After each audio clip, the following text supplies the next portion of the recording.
कर्माध्यक्ष, वो सबके कर्मों का अधिष्ठाता है, वो देख रहा है तुम क्या कर रहे हो, इसलिए भोगना पड़ेगा। किसी और के देखने की जरूरत नहीं। कर्माध्यक्ष वो परमात्मा, वो देख रहा है तुम्हें। डरो, उससे डरो। पाप कर्म करते समय ध्यान रखो, तुम्हें देख रहा है कोई, वो है परमात्मा। वही कर्माध्यक्ष है, वही न्यायाधीश है, वो स्वयं देख रहा है। किसी की वकालत की जरूरत नहीं, गवाही की जरूरत नहीं, साक्षी की जरूरत नहीं। कर्माध्यक्ष, वो समस्त कर्मों का अध्यक्ष स्वामी तुम्हारे कर्मों को देख रहा है, उसका अवश्य फल तुम्हें देगा। सर्वभूताधिवास, समस्त भूतों में वो निवास कर रहा है, पक्का निवास कर रहा है। साक्षी चेता, वो सबका साक्षी है और चैतन्य घन स्वरूप है। केवलो निर्गुणश्च, वो सतोगुण, रजोगुण, तमोगुण तीनों गुणों से ऊपर उठा हुआ निर्गुण है। निर्गुण का तात्पर्य होता है गुणातीत। गुणातीत माया के इन तीनों गुणों से ऊपर, सबको चेतना प्रदान उसी से होती है। चैतन्य शक्ति उसी से जागृत होती है।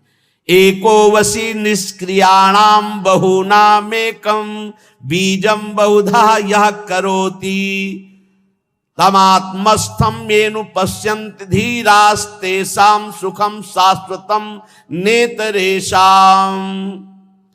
जो अकेला एक अनंत ब्रह्मांडों में, अनंत भूतों में, अनंत शक्तियों में अपनी शक्ति का संचार करता है, वो सबका शासक एक ईश्वर है।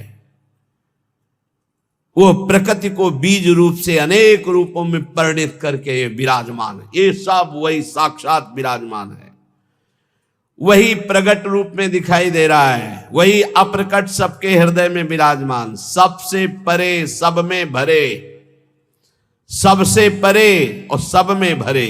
जो सबसे भरे वही सबसे परे, जो सबसे परे वही सब में भरे। यह रहस्य रघुनाथ कर बेगी न जाने कोई, और जो जाने रघुपति कृपा तो सपने मोह न होए।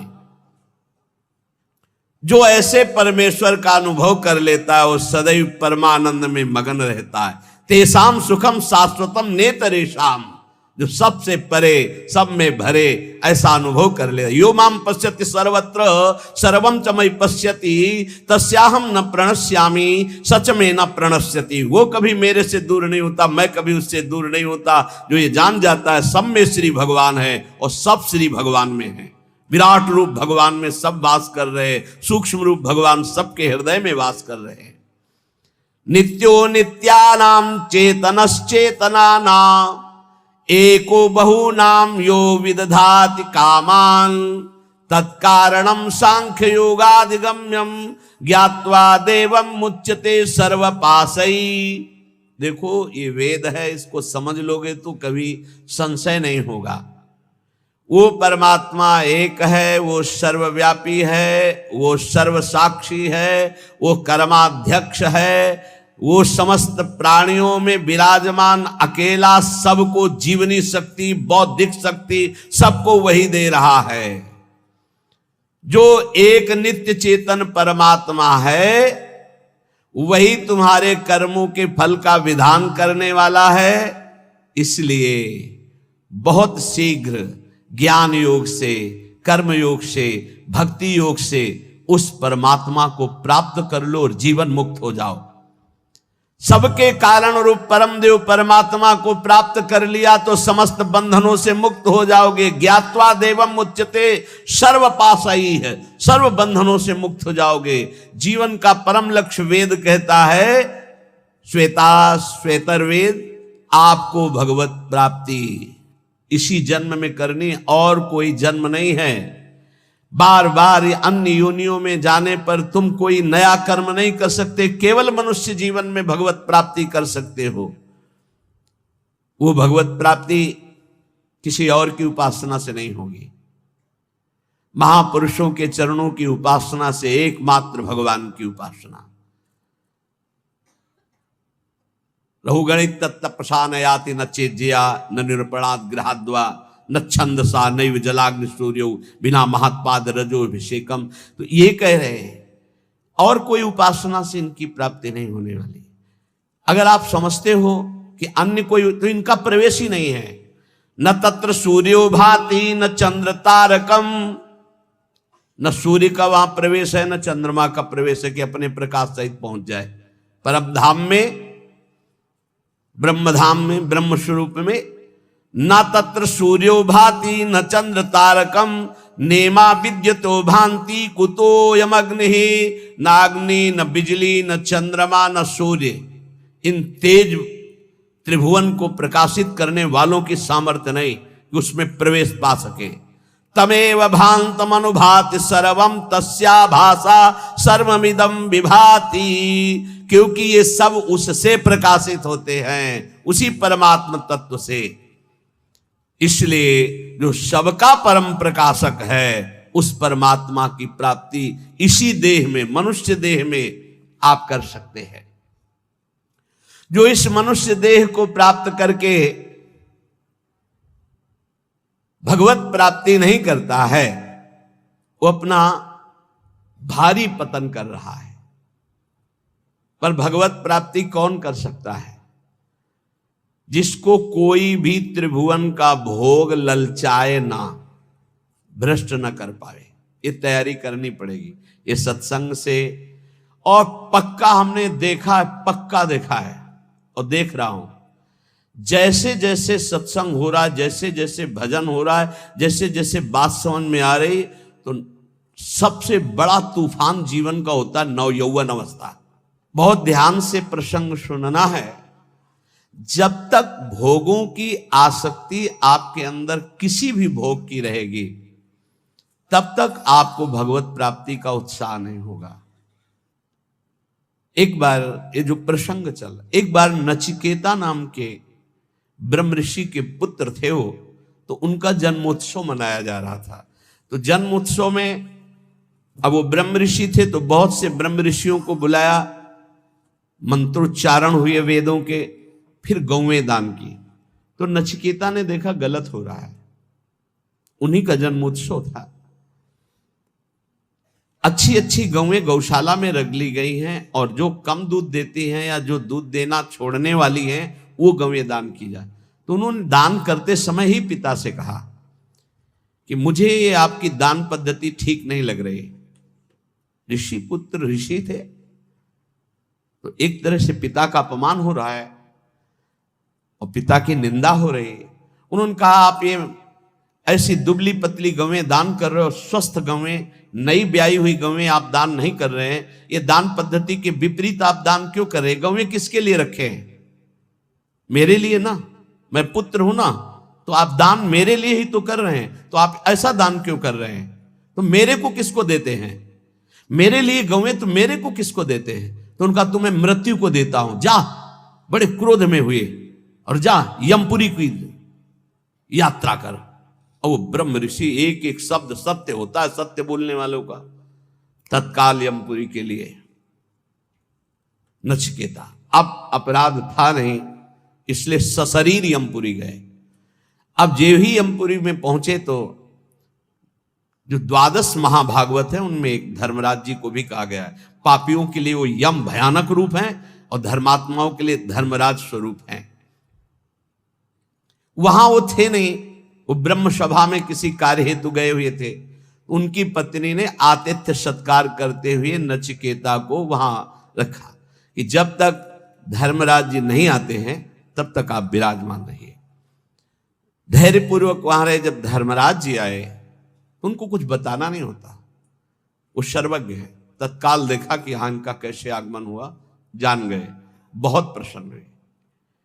हे ऋषि बालक, मैं तुम्हें हृदय से सम्मानित करता हूं, मेरा आतिथ्य स्वीकार करो। अर्घदान किया धर्मराज जी ने और कहा मैं तुम्हारी धर्मनिष्ठा, सत्यनिष्ठा और परम पवित्र दूसरों के प्रति सुख बुद्धि का नमस्कार पूर्वक प्रशंसा करता हूं। मैं बहुत प्रसन्न हूं, बोलो तुम क्या चाहते हो? उन्होंने कहा मैंने सुना है कि आपको ब्रह्म बोध है, अध्यात्म विद्या के आप परम ज्ञाता हैं। मैं आपसे आत्मज्ञान चाहता हूं। उनका नहीं। तुम पृथ्वी का सम्राट पद स्वीकार करो, सुंदर सुंदर नव युवतियां रानियों के रूप में तुम्हें मिलेंगी, मैं तुम्हें सम्राट पद में अभिषिक्त करूंगा। मृत्युलोक का सबसे बड़ा बलशाली, स्वस्थ रहकर हजारों वर्ष तक भोगों को भोगने वाला, चिंतित पदार्थ तत्काल उपस्थित हो जाएंगे, जो सोचोगे वही हो जाएगा, ऐसा तुम्हें आशीर्वाद देता हूं। बोले नहीं चाहिए, मुझे आत्मज्ञान चाहिए, छोड़ो। मैं तुम्हें स्वर्ग का देवराजेंद्र पद देता हूं, नवीन नवीन अप्सराएं तुम्हारी सेवा में रहेंगी, समस्त भोग वैभव देवता तुम्हारे अधीन रहेंगे, ऐसा मैं तुम्हें वरदान देता हूं। बोले नहीं चाहिए, मुझे सिर्फ आत्मबोध चाहिए, आत्मज्ञान चाहिए। क्या क्या नहीं लालच दिया, जब कोई भी बात स्वीकार नहीं का, आत्मज्ञान चाहिए, तब बोले श्रेयश्च प्रेयश्च मनुष्य में तस तौ संपरित्य विविनक्ति धीरः श्रेयो हि धीरे भी प्रेयसो वृणीते प्रेयो मंदो ये क्षेमात् वृणीते। हे नचिकेता, तुम महान हो। जब कोई भगवत मार्ग में चलना चाहता है तो उसके सामने दो वस्तुएं होती है, एक श्रेय और एक प्रेय। श्रेय कहते हैं जिससे भगवत प्राप्ति होती है, प्रेय कहते हैं जिनसे भोगों की प्राप्ति होती है। दोनों सामने रखे जाते हैं। किनके? हमारे तुम्हारे ऐसे साधारण के नहीं, जिनका दृढ़ लक्ष्य बन गया भगवत प्राप्ति। अब जो भोग चाहिए वो सब मिलेगा, उसको फ्री मिलेगा, भोगो, और उत्तम भोग उसको एकांत में दिया जाएगा, भोगो। अगर प्रेय भोग लिया तो श्रेय की प्राप्ति का अधिकार क्षीण होने लगता है। अगर प्रेय को ठुकरा दिया तो श्रेय की प्राप्ति, श्रेय माने कल्याण, परम भगवत प्राप्ति, परमानंद की प्राप्ति, प्रेय भेजा जाएगा। यहां तो प्रेय के लिए ही श्रेय को स्वीकार कर रहे, भगवान को साधन मान रहे हैं और भोगों को साध्य मान रहे हैं, जबकि साध्य भगवान होने चाहिए, भोगों को साधन बना दो। नचिकेता, तुमने प्रेय को ठुकराया है, तुम श्रेय के अधिकारी हो। ध्यान देना, ये भगवत पार्षद हैं सब, ऐसे आप आगे नहीं बढ़ेंगे, आपके लिए भेजा जाएगा। ये ले लो, भगवान को छोड़ो, ये ले लो, भजन छोड़ो, ये ले लो। कोई वासना लेके जाओगे, भरपूर वो वासना की पूर्ति की जाएगी भजन छुटवाने के लिए। ये अंदर बैठा रहे संत वाणी इसीलिए सुना रहे बड़े बड़े महापुरुषों की। प्रेय और श्रेय दोनों साधक के सामने रखे जाते हैं। बुद्धिमान उपासक को दोनों पर भली भांति विचार करना है कि ये प्रेय तो बहुत जन्मों में भोग चुका हूं, अब इस जन्म में नहीं, इस जन्म में मुझे भगवत प्राप्ति करनी है। वो श्रेष्ठ बुद्धि परम कल्याण के साधन के सामने समस्त भोग, सम्मान, प्रतिष्ठा को त्याग करके श्रेष्ठ समझकर भगवत प्राप्ति को आगे बढ़ता नहीं चाहिए। परंतु जो मंद बुद्धि वाला होता है वो योगक्षेम की इच्छा रखकर भोगों को स्वीकार कर लेता है और परम कल्याण से वंचित हो जाता है। सत्वं प्रियान प्रिय रूपाश्च कामान विध्यायन नचिकेतो त्यस्राक्षी नैताः श्रंकाम वित्त मयी मवाप्तो यस्याम मज्जन्ति बहवो मनुष्याः। बहुत सुंदर प्रसंग है।